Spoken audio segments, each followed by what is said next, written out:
guys, welcome back to my channel. So today, Hello. I am with my friends. Now we're going to do the What's in Your Gallery Challenge. Hey, I don't want to show it. His name is DK. This is also DK. I got this pen from Bangladesh. From Sir Luis. I also have one. So what else? When me and my boyfriend went on a Wow. date. Tell us something about your boyfriend. Yes. Well, first we went to eat.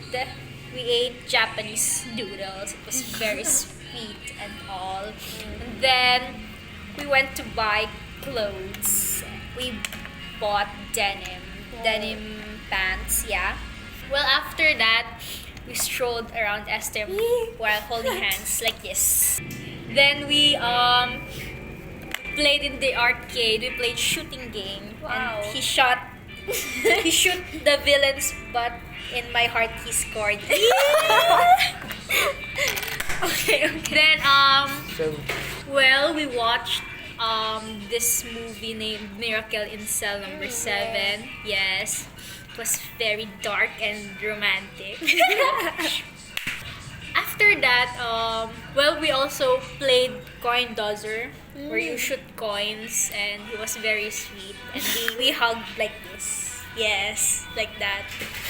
So Yeah. that's basically everything in Marychelle's gallery. Yes, it's Jhon I'm poster. sorry I don't have a phone.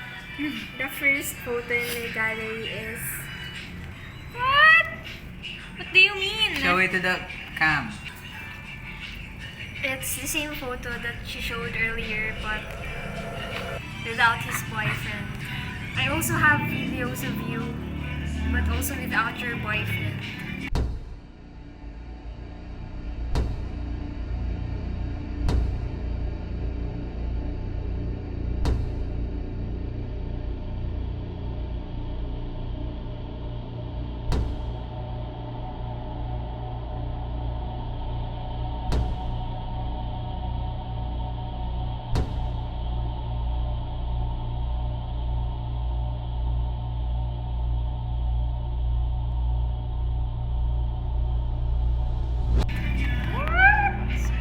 You're lying. I'm So sorry that you don't unbelievable. have a boyfriend. I do have a boyfriend. No, you don't. I Yeah. have been filming you all this time. Guys, I find it creepy. I have a boyfriend. No, you don't. Look.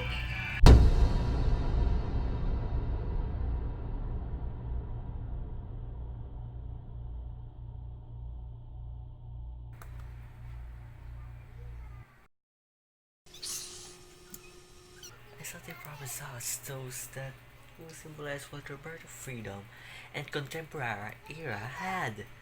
What a bummer! Boo! You see, guys, that's what you get when you promise to a person from the start, ending up into you hurting that person. Writing these own feelings. I really remember that time when I with that girl, but I can't remember her name. We're eating cup noodles, and it was so hot, and the flavor was seafood. Oh my god! Guys, do you know what's coming in there? They all have an E in their names. Know why I'm here in this stupid theory of yours again? Excited, hehehe. You're always excited. As you can see, E is a miracle letter because it sounds like E. Okay, hold on, bro. You're saying nonsense things again, and it's just the start of the read. That's the point. Direct to the point, bro. Okay, let's just be direct to the point. Cup noodles originated from Japan way back in 1971 when Momofuku Ando debuted the very first cup noodles in Tokyo. 1971 is also the year of the bombing of Plaza Miranda, which then ultimately led to the pretext of martial law. Now see the difference between the two countries. Philippines is on fire, while Japan is economically booming with their new trending product. This can be seen as themes in the Philippine literature, that just like a hot cup noodles being served in another country, we are now being served with activism and justice by people who just can't be satisfied with who are leading the country. On the positive side, also the trend reflects the burning passion of writers once Palanca Memorial Awards was introduced in 1950, 21 years before cup noodles saw the world. But note that 6 years before, the President of the Philippines was inaugurated. 6 is a miracle number because it is also the number of letters of that revolutionary item in contrary to the cup noodles of the posting country, the names.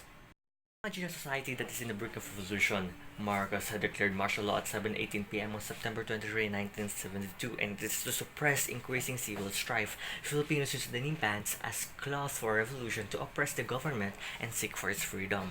It really was the age of demonstration as youth rose as heroes of the society, making denims the log of the decade. As you can see, that the writings were just as tough as the cotton of the denim, and as durable as the fashion sense of those pants. And speaking of fashion, what do girls want? What the hell is this transition? Jewels! We will store them in their purses. See, look at these examples. What do they have in common? They all look like a lock. Just like how these girls are locked with this new fashion sense, Filipinos are locked into the rebirth of their own freedom, right? How paradoxical is it? And what people had at those days is the culture, the experiences, and the emotions of man, and they are preserving all of those in the lock that is literature. They're still locked in the past. I don't even know what you're talking about. Oh yeah! People think that the freedom had been born again, but in the reality it is not. We were deprived by the Japanese of our own freedom, yet our own president will also manage to steal it from us. So we are really all in lockers that doesn't even have lock. So even though the lock is in its name, it's a prison cell with the thought of escaping.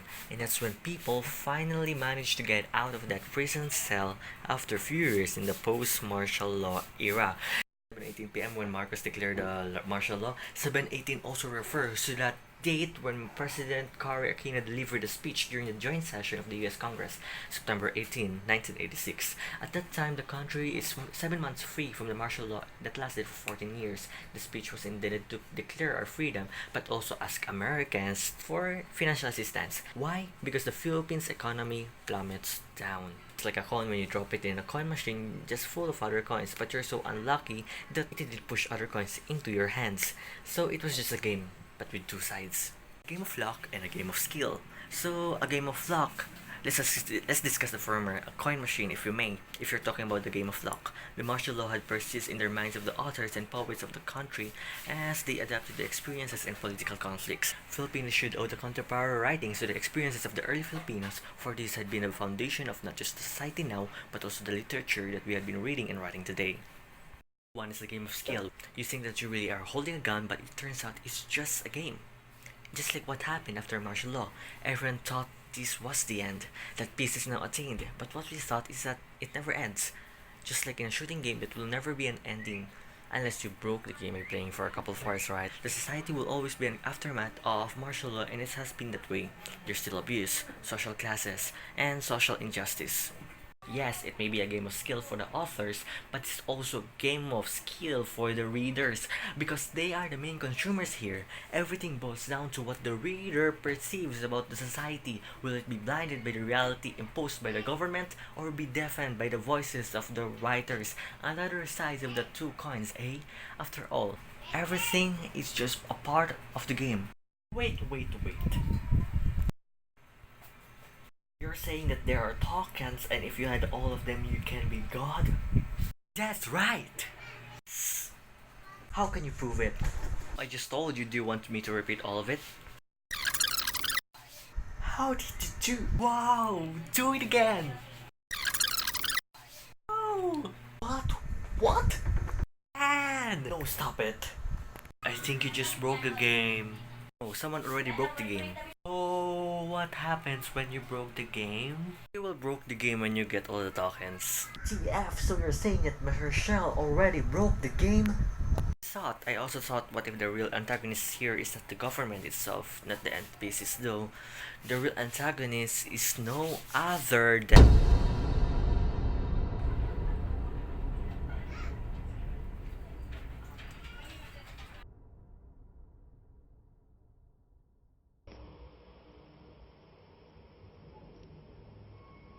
Hello, Emman.